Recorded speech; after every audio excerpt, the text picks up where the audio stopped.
I had a vision. I saw a dark and stormy ocean. In that ocean, I thought I saw multitudes of poor human beings plunging and floating and shouting and shrieking, cursing and struggling and drowning. And out of this dark, angry ocean, I saw a mighty rock that rose up with its summit towering high above the stormy seas. And all round the base of the rock, I saw a vast platform.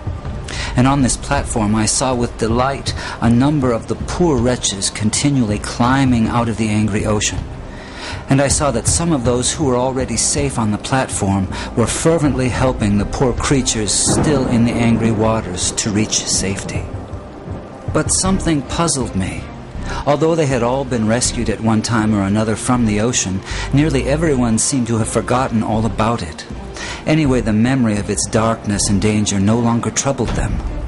And what was equally strange and perplexing to me was that most of these people did not seem to have any care, that is, any agonizing care, about the poor perishing ones who were struggling and drowning right before their eyes. But then I saw something wonderful. I saw a great being from above come straight from his palace, right through the dark clouds. And he leapt right into the raging sea among the drowning people. And there I saw him toiling to rescue them until the sweat of his great anguish ran down in blood.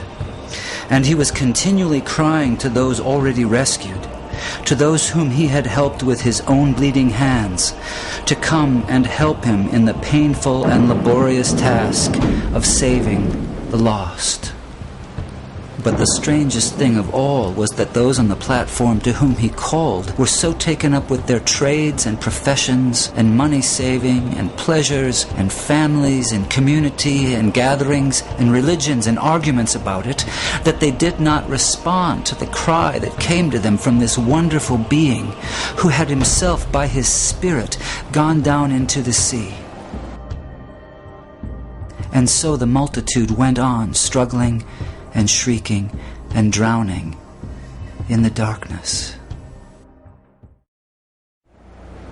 And then I saw something that seemed stranger than anything that had happened before in this very strange vision.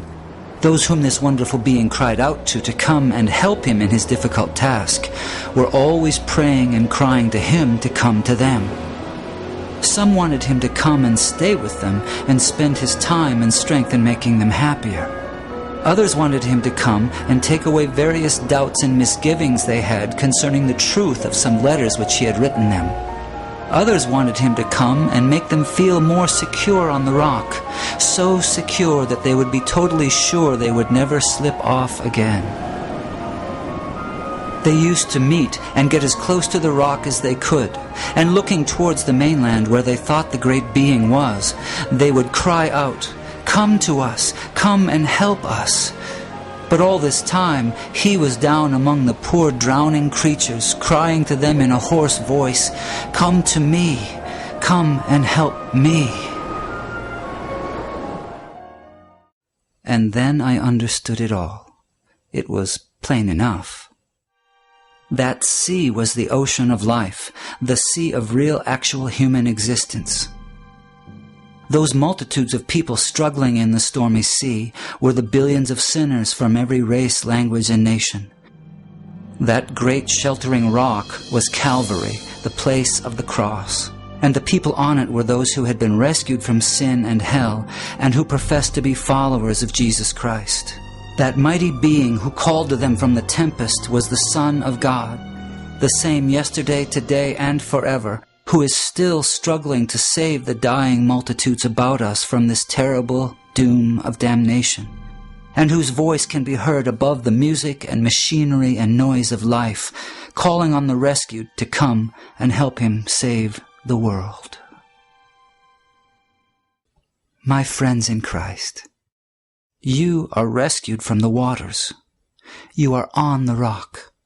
Jesus is in the dark sea, calling on you to come and help him. Will you go?